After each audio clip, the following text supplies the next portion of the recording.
Yeah, the kid was being close, you know. We have a good position. That was the key. Try to break from the running, and we know the outside was the speed. And first mission have a lot of speed too. I used to ride a horse, and I know it's gonna be in the engine. But the plan was follow them, have a target. When we came to the top of the stretch, and I have a lot of horse. Pretty confident.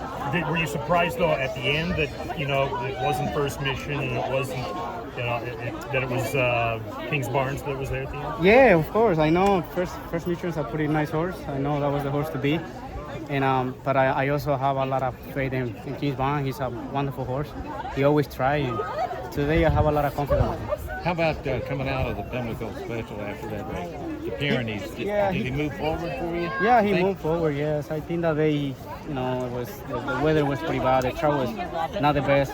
But he was kind of a little tired too. So for today, I know he was ready. Really impressive. I was worried about this heat, but of course they all had to contend with it. He acted up a little bit in the paddock before the race. I wasn't quite sure how to interpret that, but I think he obviously, in hindsight, was feeling pretty good. But, I think he really put it all together. This is a horse that we felt like has had a lot of ability, been a little unlucky here and there, but he really put it all together today. And I thought Louis just gave him a great ride and set up well for us. He got a great stalking trip.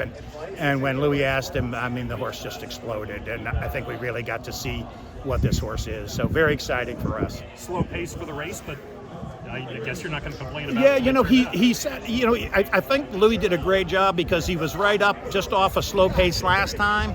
And, maybe in hindsight, he maybe sat a little too long and he didn't wait around today. He just took off and went and put an end to it pretty decisively. And I think that was probably the difference. Is this the real Kingsbarns? I mean, you have to ask the question, right? I guess we can ask the question, but I think he's going to have to tell us here going down the road. But look, he did it today. It was a tough group. We were, I think, co-third choice, at least on the morning line. I didn't see what the final odds were, but this was a really impressive group, and so he put it together today. And look, they don't give away these grade ones easily, so he got it done, and we're really excited too. And I love the way he did it. What do you think of next? We'll see. We'll Whitney, maybe, but we'll let Todd make that call, make that recommendation. It's ultimately Eric Gustafson and Tammy that owns Spendthrift. They'll make the final call, but we tend to defer to the trainer. He's the guy who's in the barn day in and day out and knows what's going on with the horse better than anybody. Todd wants to win these races as much as we do, so we'll most likely defer to Todd, but that would certainly make some sense, that spot. Ned, talk about the importance of winning a Grade 1. Obviously, you all are in the stallion business. He had a very prestigious win in the Louisiana Derby last year, but talk about knocking out that Grade 1 today. Yeah, it's huge. It's huge. I mean, the way the stallion market has gotten, it's tough to stand one that doesn't have that Grade 1 on their resume. You can do it, but boy, there's a lot of heavy lifting to get that horse an opportunity to be successful. So the Grade 1, the fact that he's by Uncle Mo, he's out of a Tappet mare, he's got so many of the pieces that you need to fill that resume out to make him appeal to breeders. So, and I think not only did he do it, but the way that he did it. And the fact that he, going back to last year, there's a horse that was prominent on the Derby trail. People know the name. Won the Louisiana Derby in impressive fashion in just his third start. So there's a lot of really solid credentials, but to get that Grade 1, that's the bottom line. That's what you need. And so he did it the right way today. So huge for us. Cherie. I think he ran great. It was a big step up against a really tough field for him. The Kingsbarn got us this time, so it'll be a fun little matchup every time we run.